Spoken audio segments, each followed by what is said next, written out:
Hello दोस्तों, मेरा नाम है रविकांत राजपूत और स्टीफन स्टोरीज में आप सभी का स्वागत है। हमारी आज की कहानी का शीर्षक है ढोंगी सियार। तो मिथिला के जंगलों में एक सियार रहता था और वो इतना आलसी किस्म का सियार था कि उसे बस उसकी इच्छा यही थी कि उसे लेटे लेटे भोजन मिल जाए, मतलब ज़्यादा भागना भगना ना पड़े। और सियार को आप सभी जानते हैं कि भोजन पाने के लिए मेहनत तो करनी पड़ती है ना, पर लेकिन वो सियार चाहता था कि उसे बस ज़्यादा मेहनत ना करनी पड़े, खड़े खड़े भोजन मिल जाए और आराम से सोए, बस इतना आलसी किस्म का सियार था। तो इसलिए वो हमेशा अपना खुराफाती दिमाग लगाता रहता था कि कैसे भी करके वो किस तरह से अपने भोजन का इंतजाम करे। तो एक दिन ऐसे ही भोजन की घात में एक झाड़ी में छुपा हुआ था। तभी उस झाड़ी के बाहर कुछ चूहे उछल कूद कर रहे थे, खेल रहे थे। तो सर शाम होने के बाद जब चूहे अपने अपने बिलों की तरफ जाने लगे तो वो सियार भी उन चूहों के पीछे गया। और कुछ ही दूर पर चूहों का बिल था, चूहे बिल में घुस गए और सियार उन बिलों तक देखा। पर सियार के दिमाग में एक आइडिया आया, एक खुराफात आइडिया आया। तो वो फिर उस अपने घर चला आया और जैसे ही सुबह हुई सियार जाके तुरंत उन बिलों के बाहर एक टांग पर खड़े होकर सूरज की तरफ मुंह करके खड़ा हो गया। जब चूहे अपने बिलों से बाहर निकले और सियार को इस तरीके से खड़ा देखकर, एक टांग पर खड़ा देखकर, तो चूहे पहले तो चौंक गए आराम से, ये अरे ये क्या है। फिर धीरे धीरे चूहे उसके पास गए थोड़ी दूर और उससे पूछा, एक चूहे ने हिम्मत करके पूछी, सियार मामा, अरे तुम एक पैर पर खड़े होकर यहाँ पर क्या कर रहे हो। तो सियार अपना ढोंग रचते हुए बोलता है, मूर्ख चूहे, तूने सुना नहीं, मेरे बारे में कभी सुना नहीं है। मैंने अगर अपने चारों पैर जमीन पर रख दिए तो ये पृथ्वी हिल, मेरा भार नहीं सहन कर पाएगी, ये पृथ्वी नष्ट हो जाएगी, मतलब हिल जाएगी। तभी जो सिया चूहों का सरदार होता है, मोटा चूहा होता है, मोटा तगड़ा चूहा, उसे चूहों का सरदार बोलते थे।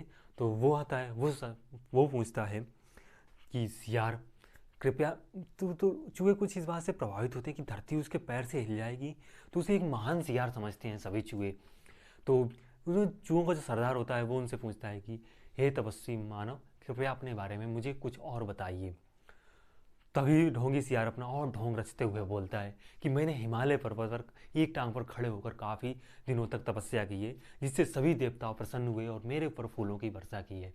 और देवताओं ने मुझे वरदान दिया था कि तुम्हारी तपस्या के कारण तुम्हारा शरीर का वजन इतना ज़्यादा बढ़ चुका है कि अगर तुमने चारों पैर जमीन पर रख दिए तो ये पृथ्वी एक ब्रह्मांड से निकलकर दूसरे ब्रह्मांड में चली जाएगी और ये बाहर सहन नहीं कर पाएगी। इसलिए मूर्ख प्राणी, सियार बोलता है, इसलिए मूर्ख प्राणियों, मैंने चारों पैर जमीन पर रख दिए तो ये सारे जीव जंतु, पृथ्वी नष्ट हो जाएगी। तो मैंने सभी जीव जंतुओं के कल्याण के लिए ही एक टांग पर खड़े रहने की तपस्या की है, मतलब खड़ा रहता हूँ, इसलिए मैं खड़ा रहता हूँ। तब इनमें से एक चूहा बोलता है कि आपने मुंह को सूर्य की तरफ क्यों किया हुआ है। तो बोलता है, मैंने सूर्य देव की पूजा करने के लिए उनकी तरफ मुंह किया हुआ है। फिर दूसरा चूहा बोलता है कि आपने मुंह क्यों खुला रखा है। तो बोलता है कि हवा खाने के लिए, मैंने अपनी तपस्या इतनी ज़्यादा की है और मैं सिर्फ हवा ही खाता हूँ और कुछ भी नहीं खाता हूँ। हवा ही मेरे पेट में जाकर अन्न पकवान बन जाते हैं, सो मैं सिर्फ हवा खाता हूँ। तो इन सभी बातों से चूहे काफ़ी ज़्यादा प्रभावित हुए और वे उसके भक्त बन गए। अब सभी चूहे सियार दिन भर, अब सियार का रोज़ का ये हो गया, सियार दिन भर एक पैर पर खड़ा रहता है और चूहे आते हैं, कीर्तन ढोल मंजीरा और नगाड़ा बजाते हैं और भक्तों भगवान के भक्ति में लीन रहते हैं।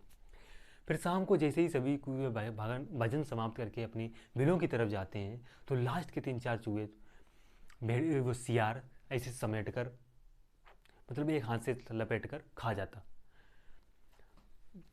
तो धीरे धीरे जब ये ऐसा सिस्टम चलता रहा, वो लास्ट के 3-4 चूहों को डेली खाता रहा, तो चूहों की संख्या धीरे धीरे कम होने लगी। और चूहों के सरदार से ये बात छुपी नहीं रही, उसने नोटिस किया कि उसके चूहे कम हो रहे हैं। तो उसने सियार से पूछा कि महाराज, मैंने देखा है कि हमारे चूहों की टोली की संख्या में थोड़े चूहे कम हो रहे हैं, ये इसका क्या कारण है। तो सियार यहाँ पर अब ढोंगी बाबा है तो फिर बोलेगा कुछ कि जो मेरी मेरी पूजा करेगा, मेरी भक्ति में लीन हो जाएगा, वो सशरीर स्वर्ग को प्राप्त हो जाएगा। इसलिए वो सभी चूहे, इनमें से कुछ चूहे जो सच्चे दिल से मेरी पूजा कर रहे थे, वो सभी सशरीर स्वर्ग को प्राप्त हो गए हैं। लेकिन चूहे को ये बात हजम नहीं हुई। उसने देखा कि ये सियार कुछ मोटा हो रहा है, कहीं वो स्वर्ग इसके पेट में ही तो नहीं है, वो जगह जहाँ पर सभी चूहे जा रहे हैं। तो उसने अब जाकर अपने बचे हुए सभी चूहों को चेताया और उससे सावधान रहने को कहा। और अगले दिन सरदार चूहे ने सबसे लास्ट में बिल में जाने का फैसला लिया। तो अन्य दिनों की तरह ही जब सभी चूहे बिल में जाने लगे तो सियार ने लास्ट के चूहे पर झपट्टा मारने की कोशिश की, लेकिन जो सरदार चूहा था वो यहाँ पर चौकन्ना था, वो उसके पंजे के बार को भेज गया और उससे बच गया। और तभी जब सियार की सच्चाई यहाँ पर सामने आ गई तो सरदार चूहा तुरंत उसकी गर्दन पे चढ़ गया, उसके ऊपर चढ़ गया और उसकी गर्दन में अपने 2 दांत चुभो दिए और अपने सभी सैनिकों को आदेश दिया, सभी चूहों को आदेश दिया वो भी इसके ऊपर आक्रमण के लिए टूट पड़े। इस तरीके से सभी चूहे उसके ऊपर चढ़कर और 2-3 मिनट में ही एक देर में उसके शरीर को एक कंकाल में बदल दिया। और इस तरीके से उस ढोंगी सियार का अंत हो गया और इस कहानी का भी। तो दोस्तों इस कहानी से हमें शिक्षा मिलती है कि हमें कभी भी ढोंग नहीं करना चाहिए, क्योंकि ढोंगी चाहे जितना ही बड़ा ढोंग कर ले उसका एक ना एक दिन अंत होता है और बहुत बुरा अंत होता है। इसलिए हमें कभी भी जीवन में ढोंग नहीं करना चाहिए। तो ये थी हमारी आज की स्टोरी, 100 डेज 100 स्टोरी चैलेंज की स्टोरी नंबर 15। चलिए मिलते हैं कल की स्टोरी में, तब तक के लिए कीप स्टोरी टेलिंग प्रैक्टिस।